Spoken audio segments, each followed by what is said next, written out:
Hi everyone, my name is Brian McInerney. I'm the hydrologist here at the National Weather Service in Salt Lake City, Utah. This is an update for the 2015 spring runoff and the effect of May's rainfall on our overall water supply. When we look at the total precipitation during May, from May 1st through May 25th, what we see in northern Utah is that dark blue color. That dark blue color indicates that we've had 5 to 6 inches of precipitation during this time. And the next question is, how does that rate to what we consider normal? And when we look at the anomaly for that very same time, what we see are most of the areas in northern Utah are in that dark green area, 200 to 300% of normal precipitation, with parts of Utah scattered around in that purple area, 300 to 400%, and even some areas greater than 400% of normal precipitation. So one would think that with all that precipitation, this should help our drought situation. And it has. But where it's helped is people are using their irrigating their landscape with rainwater and not using the stored water. And that's the biggest effect, because when we start looking at the hydrographs, and this is an illustration of the Logan River, and we're going to go through a bunch of different major rivers. And when you look at the y-axis, that's in cubic feet per second, meaning the volume of flow that's moving through the river at a point. In this case, it's the mouth entering into the city of Logan.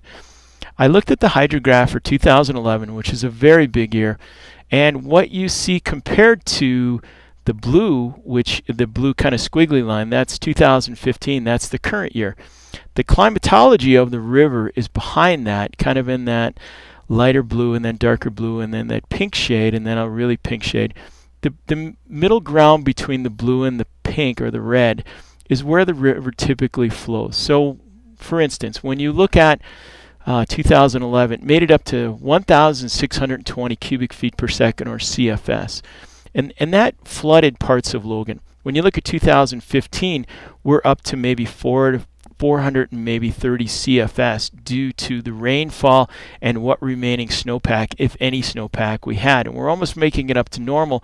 But when this is all said and done, the Logan River, the volume of water coming out of the Logan River is going to be quite small compared to normal. And we see the bump that's come up during the month of May, which is helpful, but it's helpful in a small way. What we need is a really big cool, wet spring impacting a really big snowpack. And due to the absence of snowpack, what we've got is a very wet spring. And that rainwater, while most of it is being infiltrated in the soils of the mountains because it was so dry, we are getting some flow into the rivers, and it does help. But I think the big part of this is people aren't using their stored water, they're using rainwater. So here's the Logan River. We'll go to the next one.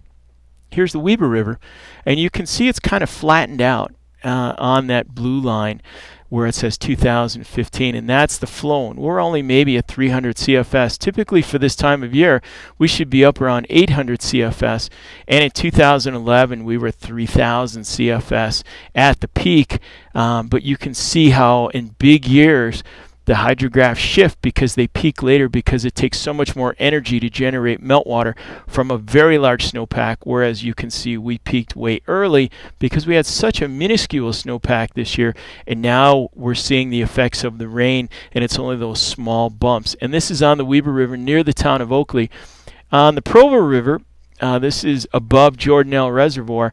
What you see is we had a pretty good bump, almost reaching normal, but you can see we peaked early because the snowpack it was so small, it was so ripe and ready to melt, and then it kind of went back down, and now we should be up around 1,000 CFS right now, but we're only about 600, and that's going to taper off once this rain diminishes.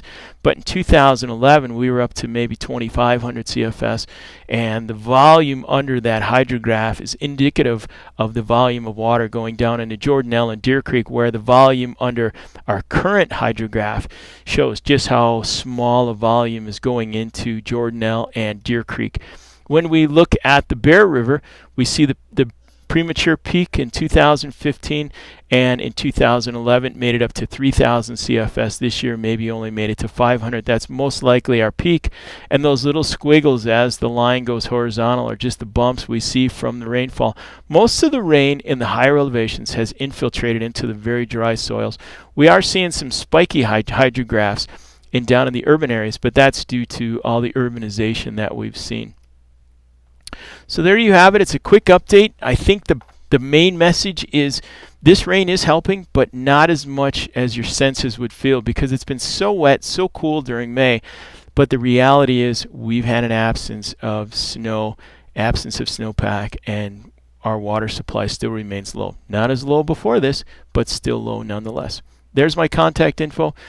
Drop me a line if I can do anything to help anyone out with this. Thank you for taking the time to listen to this.